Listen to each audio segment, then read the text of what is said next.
दो भैणां ने, एक जॉब कर दी है, एक घर छोटी है। दोवें आंदियां ने पैसे पा के बकरा ले लिए, क्योंकि बकरा बड़ा महंगा, एक तो खरीद नहीं सकती। तो बकरे के अंदर शेयरिंग नहीं चलती। अगर आप बकरा नहीं कर सकते तो कोई बात नहीं, आप गाय में हिस्सा डाल लें। आप बकरा महंगा, बकरी खरीद लें, आप भेड़ खरीद लें, आप दुम्बी खरीद लें, जो सस्ती हो वो खरीद लें। और अगर आपकी जेब इजाजत नहीं देती तो फर्ज और वाजिब नहीं है, ना करें। बस एक ही खतरा है कि हमसाया ने जीन नहीं देना, रिश्तेदार ने ताने मार मार के अगली ईद तक इन्होंने कुर्बान कर देना। तो उन लोगों के तानों से बचने के लिए अगर कुर्बानी कर रहे हो तो फिर भी फायदा कोई नहीं, फिर भी छोड़ दें। अल्लाह ताला हम सबको तौफीक अता फरमाए। कुर्बानी के गोश्त के 3 हिस्से करना जरूरी है? नहीं।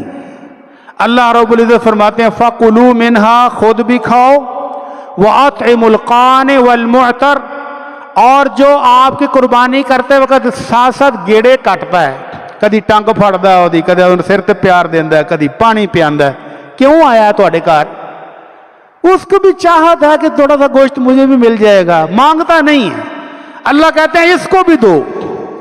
वल मुअतर, और जो बैल देकर कहता है मैनू भी दो मेरा हिस्सा, उसको भी दो। एक मुझे मोहतरमा ने पूछा, जी अगर सारा बकरा ही फ्रिज रख लीए तो की हर्ज है? कोई हर्ज है? मैंने कहा जी हर्ज तो कोई नहीं, पर लालच की भी इंतहा है कि बकरा किया है तो खुदा के बंदों को थोड़ा बहुत हमसायों को भी दे दो। फरमाती हैं जी हमसाए हमारे गैर मुस्लिम हैं, अगर उनको देंगे तो वो अपनी ईद पर फिर केक भेज देते हैं, फिर वो भी लेना पड़ता है। बड़ा बहाना मटैट मारा है। उनकी ईद पर उनको साफ बताओ कि हम तुम्हारी ईद में शिरकत नहीं कर सकते, हम मुसलमान हैं, और अपनी ईद पर उनको गोश्त दो, ले लें तो ठीक है, ना लें तो ना लें। थोड़ा सा आगे चले जाए तो मुसलमान भी मिल जाएंगे, गरीब भी मिल जाएंगे। तो सारा गोश्त फ्रिज में उस वक्त रखा जा सकता है जब लेने वाला कोई ना हो, दूर दूर तक गरीब हो ही ना, मुक्की जान गरीब, मुक जाने ने जिमें दे हालात ने।